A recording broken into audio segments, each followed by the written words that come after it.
Hey everybody, normally we start with talking about a piece, with getting the notes under our fingers and then making it magical. Today we're going to do the reverse. We're actually going to talk about what you want to get out of the piece, and then I'm going to break the piece down and show you some tricks on how to learn it quickly.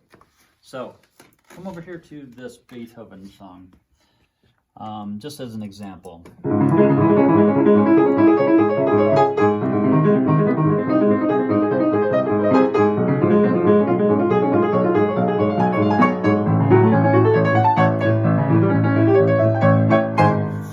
Now, I played that piece, I got all the right notes, but the feeling was missing. What you want to feel and what you want to hear. So I'm going to play it just a little bit differently and see if you can tell a big difference in this performance.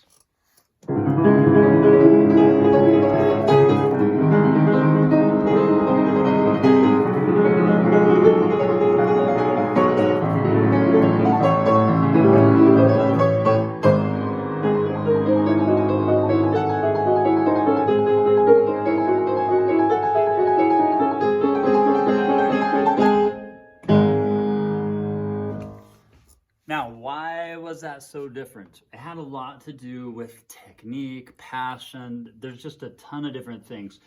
This is a very difficult piece to learn, and most people, I never get my students to that level. So what I like to do is teach those same techniques on really easy songs to learn. So we're gonna pick this song called the Erlking. It's actually a very, very easy piece to learn, but a very difficult piece to pull off musically. And I'll show you some tricks how to do that today. So let's take a look. I will play first all the right notes and play it badly. And then I'm going to play it well and see if you can hear the difference.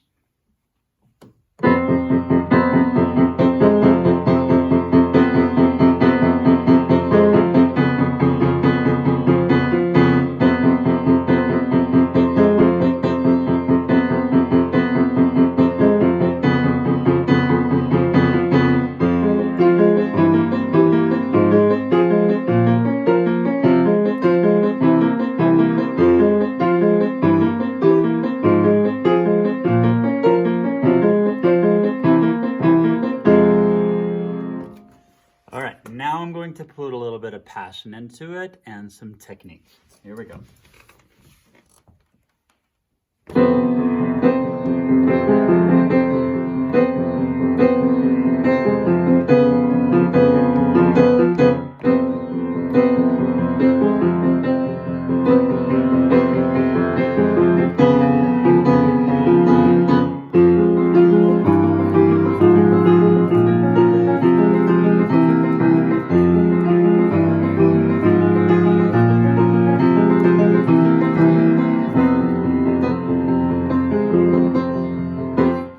Okay, so what did I do differently? There's one technique that I have found really helpful with Beethoven. Here's a piece that I remember learning.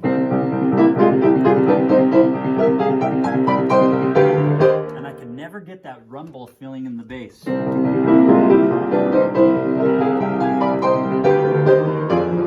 learned how to keep my fingers close to the keys and just rotate. This is a piece where you kind of have to do the same thing with it. And then just accent certain beats. So you drop your arm on it, and the rest of the time you stay really close. You keep your hand kind of loose. It's kind of like a car, what do you call it, a shock on a car. It comes down, so you keep your hand kind of loose there. Most people keep it real stiff. And then they tense up. But if you can keep loose and just kind of throw your hand at the accents, you get a rumble feel. Second thing is, when I do my left hand, it has to be softer than the right hand on this part.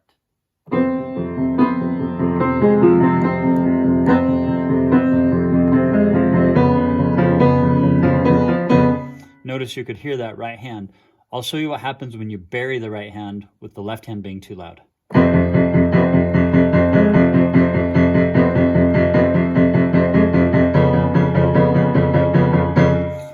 that's very common. You see that all the time. So if you can get used to playing louder, softer, this song you're going to actually have to alternate between the two hands. I recommend doing this as an example. Overemphasize the right hand.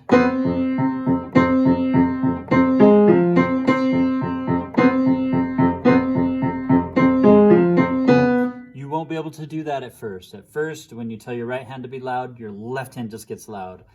And then try the opposite. So try really soft on the right hand, really loud on the left.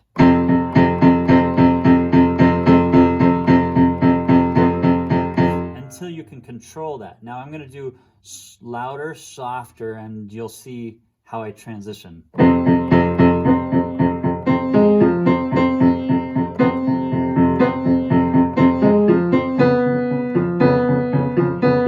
So I have absolute control how loud my right hand is and how loud my left hand is until I mix them, until I hear it just right. So you think of yourself as a human mixer. I want to hear a little more bass or a little more right hand. Now to make it even more complicated, your pinky or your thumb could be louder than each other. In this one, you usually want to make your pinky a little louder. It's the bass. So you just lean your hand a little toward that note. Can you hear that? So I can get that left hand, that pinky note actually louder. And lastly, to get the effect, I'm going to have to use some pedaling. So notice what I do with that pedaling. If you want to just come down and watch only the pedal.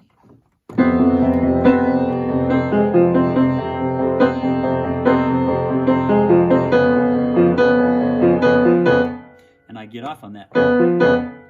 I want it dry, where those staccatos are.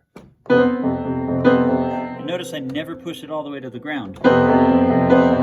It just creates too much reverberation. So I keep it controlled, maybe middle or really close to the top. I like it a lot right there. It's barely touching the strings. Let me have you come in here. Let's take a look at what I'm doing with this pedal. I'm going to take this off. Okay, so if you come over here, I want to show you. When I push my pedal down just all the way, they rise completely off the strings. I don't know if you can even see that gap inside of here. So we have this. I lift it up and it's completely off all the way up. But if I just barely lift it, so it's touching slightly, you can hear a slight echo.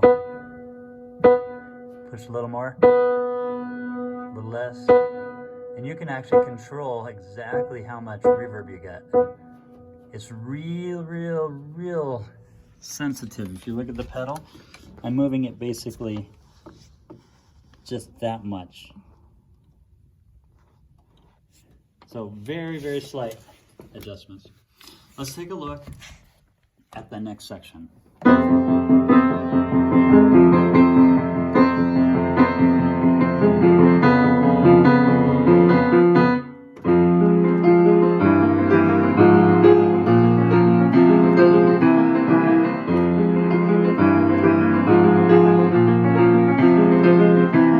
Now, how do I get that effect?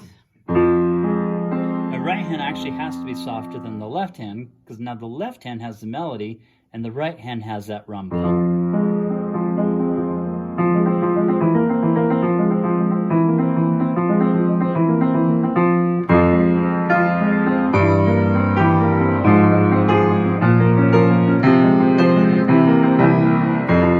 If I did it backwards, this is what it sounds like.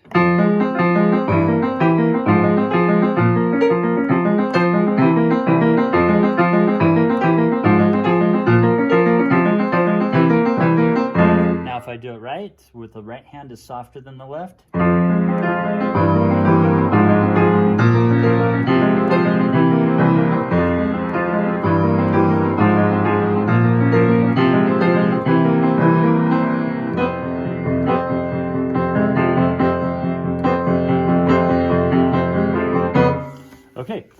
that is basically just some techniques that you can use to try to create that rumble, the mystery of the song.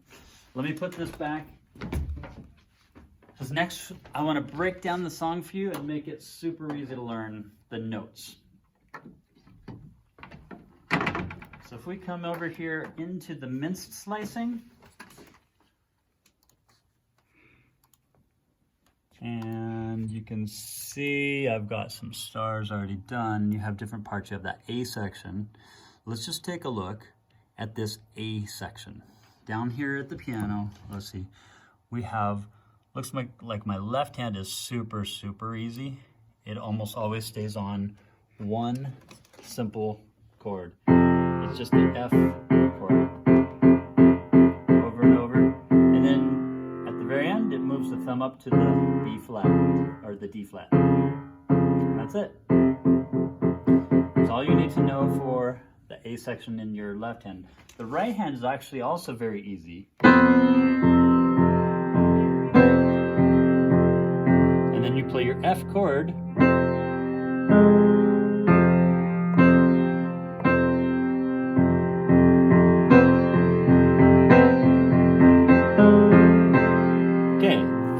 Over to where you moved the left hand up to the D flat, and you have a B natural, and back and forth between the F and the B natural. And that's it.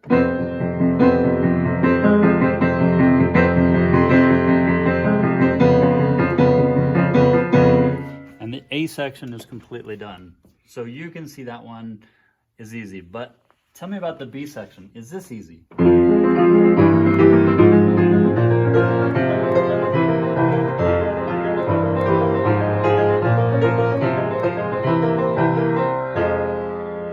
At first look, all you see are fingers flying everywhere and just chaos happening. But here's what's really happening. In the left hand, you have an F scale, F minor scale, and it's just 5 notes. Anybody can do that. You have that?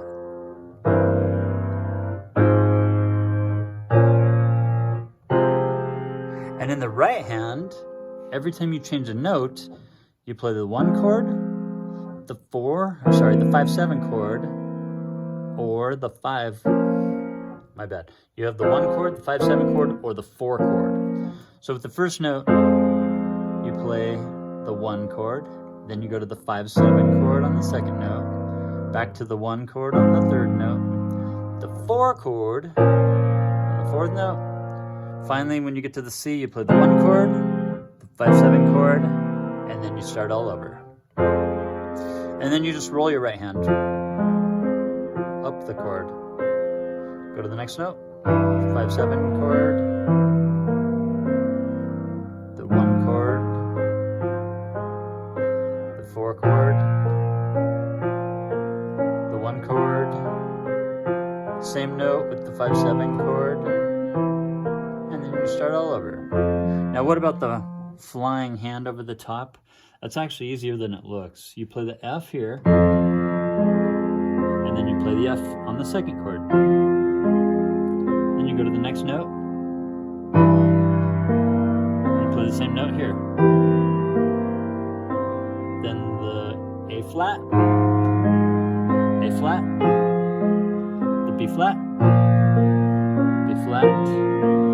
the C chord, or the C note, C, and then the 5/7,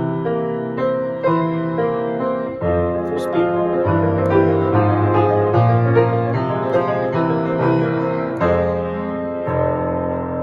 And it's that easy. It's actually one of the easier songs to learn, but hard to execute.